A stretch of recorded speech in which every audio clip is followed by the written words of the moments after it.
m'étais préparé comment je m'étais... en gros, je m'étais fait une semaine où je m'étais mis en pic d'énergie. Donc tous les matins, je me faisais des échauffements comme on fait dans notre école de cinéma, juste pour jouer sans être trop impacté par ce qu'on se met dans la tronche, quoi. Et du coup, j'essayais de sortir, d'être hyper stimulé par plein de choses, j'allais voir des potes, je faisais la fête, je sortais, j'enchaînais énormément de trucs, que ce soit créatif, que ce soit en termes de sport, pour essayer de m'épuiser le plus possible en termes de dopamine, d'énergie, de tout ça. Et ensuite, je me suis fait toute une semaine où je suis resté au lit pour simuler en fait une dépression courte, parce que j'avais pas non plus 6 mois pour préparer, quoi. Et du coup, ouais, je me suis fait un petit aller-retour comme ça de montagne russe. Et pour ensuite avoir accès, pour comprendre déjà quelques trucs et pour avoir accès à ça sur le plateau, parce que vu qu'on tournait tout dans le désordre, j'avais pas la chance de me dire, ok, bah vu qu'on va commencer, vu que c'est pas tourné dans l'ordre chronologique, et que des fois on devait tourner une séquence où j'étais bien, où Elliot était bien, et une séquence juste après où il était vraiment dans son pic de dépression hyper deep. Bah pour pouvoir passer de l'un à l'autre assez rapidement, il fallait d'abord expérimenter. C'est pour ça aussi que je parlais de coaching tout à l'heure. Mais pour tout ce qui est sensations physiques et de corps, on passe souvent par des coachings pour réussir à comprendre chaque niveau là pour le coup de bipolarité par exemple, en tout cas que j'allais expérimenter, que Elliot allait expérimenter à travers la saison.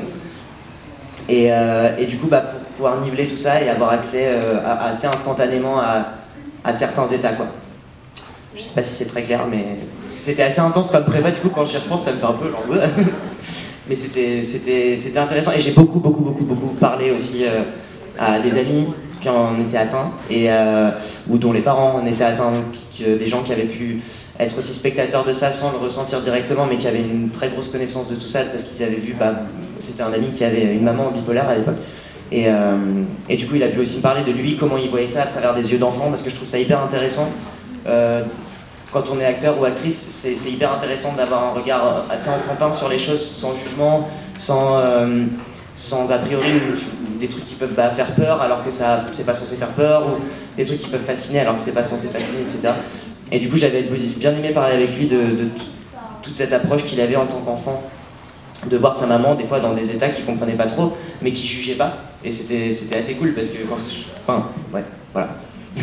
Je voulais savoir comment tu avais vécu de jouer un des premiers persos queer dans une série française.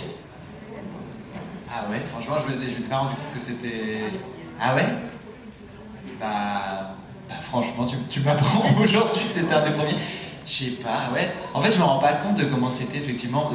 Pareil, je commence à me dire que c'était il y a un peu longtemps. 2018, quand même, la première. Quand je me dis ça, je fais aïe, 5 ans. Et en fait, du coup, oui, je vois pas que le monde. En fait, le monde. Là, je regardais, tu vois, le début de la saison 11 de Scan et tout, je fais ah ouais, c'est une nouvelle génération et tout ça, que le monde a bougé, quoi. Même les jeunes, du coup, qui commencent au Scan et tout ça, je me dis. Et ouais, c'est ça, je me dis, ouais, ils sont jeunes et tout, mais. Et en même temps, je me dis, ouais, ils ont plein de différences avec nous, et en même temps, c'est trop cool, tu vois, je me dis, ouais, ça a bougé et tout. Et en fait, du coup, avec ta question, je me rends pas compte que. Je m'étais pas du tout rendu compte que c'était effectivement des premiers personnes queer des séries françaises, et je pense que. Je sais pas, je pense qu'on avait. Moi, je pense que j'avais la pression de ouf de ce que je me rappelle avant de reprendre ce rôle, parce qu'il avait été tenu par un mec super en Norvège, Karl Martin. Qui était génial dans son rôle et que j'avais eu la chance de rencontrer avant de tourner. Il était venu sur le plateau, sur le plateau nous rencontrer, et je m'étais dit waouh, ok, je vais pas trop regarder ce qu'il fait.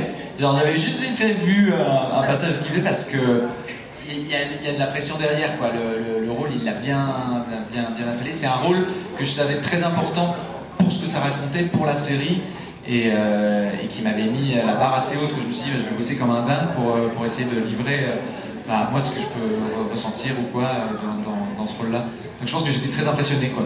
Et effectivement, je me rendais pas compte que c'était... Enfin, c'est drôle de pas se rendre compte que nous, on vit une petite histoire d'acteurs, de rôle et tout ça. On se rend pas compte qu'on est aussi dans la grande histoire des grands mouvements qui sont en train de se passer à une décennie ou à un temps donné, quoi. Donc effectivement... moi j'étais impressionné, mais peut-être même pas par rapport à... Heureusement, peut-être que d'ailleurs j'étais pas conscient de ça, parce que sinon ça m'aurait peut-être encore mis une dose de pression en plus par rapport à ça. Merci. Quelle est selon toi la scène la plus importante que tu tournée dans Scam? Dans Scam, la plus importante, je pense que c'est celle du discours, quoi. On n'en parle pas. Ouais. Bah non, parce que pareil, c'était une grosse pression, quoi. Je savais que c'était un moment clé dans la série. Et là, pour le coup, je pense qu'à ce moment-là, j'étais plus conscient du fait que là, on sortait aussi de la fiction. Là, en fait, d'un coup, je me mettais à voir un truc qui allait parler à beaucoup de gens qui regardaient et que ça allait avoir un impact réel sur des vies, pas que de personnages, quoi. Et après, je l'ai vu de toute façon quand je vous ai rencontrés après, ou même quand moi, ce qui m'avait frappé, c'est quand on s'était retrouvés invités à la Gay Pride à Paris, mais en première ligne, tu vois. Et là, je me retrouvais devant de tout ça. Je me suis dit, ah oui, en fait, là, d'un coup, ça a eu une portée. Et donc, ouais, forcément, si je pense à une scène plus importante, c'était, je pense, celle-là, quoi. Et en même temps, voilà, de savoir que c'était sous le regard de David, qui lui aussi avait insisté sur cette séquence aussi, et de Niels, qui avait réécrit tout ce passage-là par rapport à la Norvège pour l'adapter à la France et l'adapter aux problématiques dont il voulait parler et tout. C'était un bel endroit et c'est une chance de pouvoir jouer un truc comme ça. Je pense que ça se reproduit pas à chaque fois, quoi. Pas à chaque série d'avoir un truc qui a une portée aussi énorme pour beaucoup de gens. Donc voilà.